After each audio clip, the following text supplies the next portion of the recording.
Hey guys, it's Noelle, the host of Pop Pumpkin Pizza. So today I'm going to be reviewing the Linda Linda's upcoming album called No Obligation, and it's coming out tomorrow. They already released a few of the songs off there, but I'm going to be reviewing the whole thing before it comes out tomorrow fully.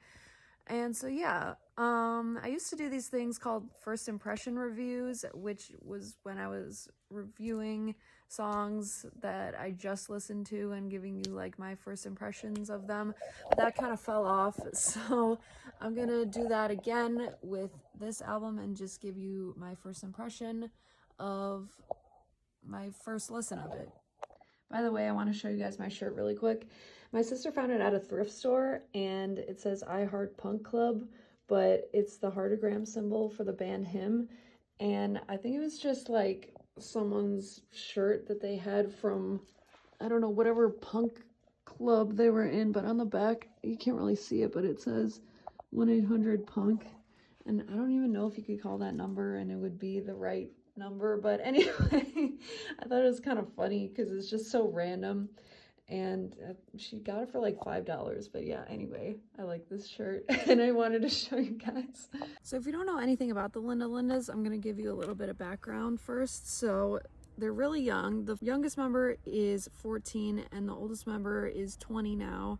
And they started when they were even younger in 2018.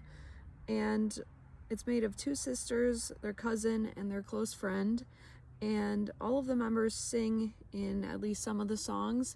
I don't really know if they have like a lead singer. They just kind of all sing in certain songs. But when I saw them when they opened for Green Day, it was mostly just one singer that was singing. I think it was Lucia de la Garza. And their name comes from the 2005 Japanese film Linda Linda Linda, which features high school girls covering the song Linda Linda by the Blue Hearts. So the first song is also the name of the album. It's called No Obligation. And in the first few seconds, I really liked it. I really liked the singer's harsh vocals. I think this was Eloise Wong singing. It's very angry, and I really like the hardcore punk chords, and that's my most favorite song off this album. The second song, All in My Head, I think it's Lucia de la Garza singing, and what was that? Okay, I had to keep changing location because I was in my backyard and my neighbors kept making noise. So anyway, All in My Head has more melodic vocals, and I think it's Lucia de la Garza singing that one. But I could be wrong. I don't know. I haven't listened to them that much yet, so I'm not really familiar with which singer is which. But this one was already released as a single. Lose Yourself has more of a Green Day American Idiot sound with the guitar in the beginning, and it's got like some kind of bluesy guitar. I don't know how to describe it, but it makes sense why Green Day chose them to open for them, in my opinion. So I'm just going to talk about the songs that stood out the most to me because some of the songs were just like, I don't know, they sounded like the others, so I didn't really have that many notes on them. But Once Upon a Time has more of a grunge distortion on the guitar, and it almost reminds me of Paramore's new album, their most recent album. Like even the style of vocals remind me of Hayley Williams. And I know a lot of people get kind of mad when you say that a female singer sounds like Hayley Williams because that's like an oversaid thing.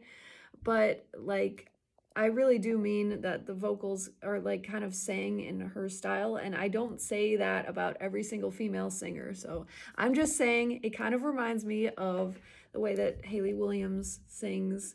Anyway, Yo Me Estreso, the lyrics are in Spanish, and I think Bella Salazar sings it because she's the one singing it in the music video. And also in the music video, it's kind of interesting. It's filmed with like a retro camera or retro effect, and they're at a circus with some creepy clown things and funhouse mirrors. And Weird Al Yankovic is in it for some reason. He's playing the accordion, and I think he actually plays it in the song too. And the song is about always being stressed and anxious and thinking that people are mad at you when they really aren't. That's what Bella Salazar said about the song. And she also said the song was inspired by listening to a lot of different genres of Spanish music, like banda, for example, and doing that in their own punk style. And I think it's a very catchy song. That one stood out to me a lot. It's very different from most of the songs on the album. And then Cartographers, this might be a little bit of a controversial opinion, but when I hear younger singers singing about more mature topics, like this isn't necessarily a more mature topic that they're singing about, but it's just kind of like they're singing about life experiences, and you know, they haven't really experienced that much life yet. So I feel like it doesn't have as much gravity as it would have if someone older sang it. But they're singing about it just takes time, but that it just kind of isn't as meaningful to me when I hear them singing it, because they're really young and they're already very successful, whereas I'm a lot older than them and I'm not like as well known as them. Not that that's a bad thing, but I'm just saying, like, they've accomplished a lot and they're very young, so it's kind of hard for me to, like, you know, feel for that, you know what I'm saying? Like, they're kind of saying everything will be okay, it just takes time, which is true, but it's just like when someone younger than you tries to give you like life advice, it's kind of not as impactful as it would be. And I hate the word impactful, but you know what I'm saying?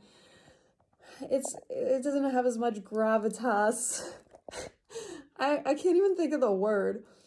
But I think you know what I'm saying. Anyway, and Don't Think, I like the transition from the bridge to the last chorus. And Resolution Revolution is another one of my favorites off this album.